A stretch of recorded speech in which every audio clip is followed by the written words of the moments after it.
আসসালামু আলাইকুম প্রিয় দর্শক, আশা করি আল্লাহর রহমতে সবাই সহি সালামতে ভালো আছেন। আমি আজকে বানাবো বেগুনের নিরামিষ একটা মজাদার রেসিপি। বেগুনের এই রেসিপিটা হলে গরম ভাতের সাথে আর অন্য কিছু লাগে না। খুবই মজার রেসিপি, আশা করি আপনাদের রেসিপিটা পছন্দ হবে। এখানে একটা সসপ্যানে আমি দিয়ে দিলাম কিছুটা তেল। আমি সামান্য একটু বেশি করে তেল দিলাম বেগুন ফ্রাই করার জন্য। আর 1/2 কিলো বেগুন, হলুদ আর লবণের ছিটা দিয়ে দিছি। তারপরে তেল গরম হওয়ার পরে আমি দিয়ে দিব বেগুন। আর বেগুন দিয়ে আমি বেগুনগুলো ফ্রাই করে নিব। বেগুনের রেসিপিটা আমার কাছে খুব ভালো লাগে, তাই আপনাদের মাঝে শেয়ার করলাম। আশা করি আপনাদেরও এই বেগুনের রেসিপিটা ভালো লাগবে। গরম গরম ভাতের সাথে এই বেগুনের নিরামিষ রেসিপিটা হলে আর অন্য কিছু প্রয়োজন হয় না। কিছুক্ষণ পর এক সাইড হওয়ার পর আমি বেগুনগুলো এবার একটু উল্টে দিব। এরকম একটু কালার হইলে চলবো, এর চেয়ে বেশি কালার কোনো প্রয়োজন নেই, যেহেতু আমি বেগুনটা আবার রান্না করব। এরকম একটু কালার হইলে উঠে নিলে চলবো। তারপর আমার বেগুন হয়ে গেছে ফ্রাই করা। আমি এবার বেগুনগুলো উঠে নিব। আমার আরও অর্ধেকটা বেগুন রয়ে গেছে, ওই বেগুনগুলো দিয়েও এইভাবে একই সিস্টেম আমি ফ্রাই করে নিয়ে নেব। দিয়ে দিলাম বাকি অর্ধেকটা। প্রিয় দর্শক, আশা করি রেসিপিটা আপনার পছন্দ হবে। যদি পছন্দ হয় প্লিজ একটা লাইক, একটা কমেন্ট করবেন। আর প্লিজ আমার চ্যানেলটা সাবস্ক্রাইব করবেন প্লিজ। বাকি বেগুনগুলো হয়ে গেছে, আমি উঠে নিলাম। এবার আমি সসপ্যান থেকে কিছুটা তেল কমিয়ে নিয়ে নিলাম, যেহেতু তেলের পরিমাণ একটু বেশি ছিল। এতে দিয়ে দিলাম একটা পেঁয়াজ স্লাইস করে আমি চিকন করে কেটে নিয়ে নিয়েছি। তারপর 2-3 মিনিট যাবত পেঁয়াজগুলো আমি এইভাবে একটু ভাজি করে একটু বাদামি কালার করে নিয়ে নিলাম।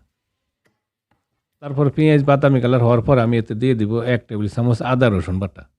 আর আদা রসুন বাটাগুলা আমি প্রায় 10-15 সেকেন্ড একটু ভাজি করে নিয়ে নিব, যাতে এর কাঁচা গন্ধটা চলে যায়। তারপরে আমি এতে দিয়ে দিব 1 চা চামচ হলুদের গুঁড়া, 1 চা চামচ দিলাম লাল মরিচের গুঁড়া, আর 1 চা চামচ দিলাম ধনিয়া গুঁড়া। আর একটু পানি দিয়ে দিব মশলাগুলো কষানোর জন্য। আর ভালো করে আমি 4-5 মিনিট যাবত চুলার হিটটা হাই রেখে মশলাগুলো ভালো করে কষে নিব, যাতে মশলার কাঁচা গন্ধটা চলে যায়। 4-5 মিনিট পর আমি চলে আসলাম। মশলাগুলো ভালো করে কষে নিয়ে নিছি। এবার আমি এতে দিয়ে দিব ফ্রাই করা বেগুন। বেগুনগুলো আমি হাত দিয়ে বসিয়ে দিব, যেহেতু বেগুনগুলো লাড়াচাড়া করা যাবে না, তাহলে ভেঙে যাবে। আর আমি দিয়ে দিলাম আধা কাপের মতো পানি। আর দিয়ে দিলাম সামান্য কিছুটা লবণ। আমি প্রয়োজন হলে পরে আবার লবণ দেব, যেহেতু বেগুন ফ্রাইয়ের সাথে লবণ আছে। লবণ দিছিলাম। আর আদা চা চামচ দিলাম ভাজি করা জিরা। আমি জিরা ভাজি করে একটু গুঁড়া করে নিয়ে নিছি। এবার একটু সসপ্যানে ডাঁটে ধরে নাড়া দিয়ে দিলাম। আর মিডিয়াম হিটে রেখে 6-7 মিনিট এভাবে একটু নাড়াচাড়া দিয়ে আমি বেগুনগুলো রান্না করে নিয়ে নেব। আর আমি দিয়ে দিলাম 3-4টা কাঁচামরিচ। আমি 2 পাল্লা করে একটু কেটে নিয়ে নিছি। এবার মিডিয়াম হিটে রেখে আমি এভাবে একটু নাড়াচাড়া দিয়ে 6-7 মিনিট রান্না করে নিয়ে নিব। আর আমি একটু লবণ দিয়ে দিলাম। আমার লবণটা একটু কম হয়ে গেছে, আমি লবণ টেস্ট করে নিয়েছিলাম। আর একটু লবণ অ্যাড করলাম।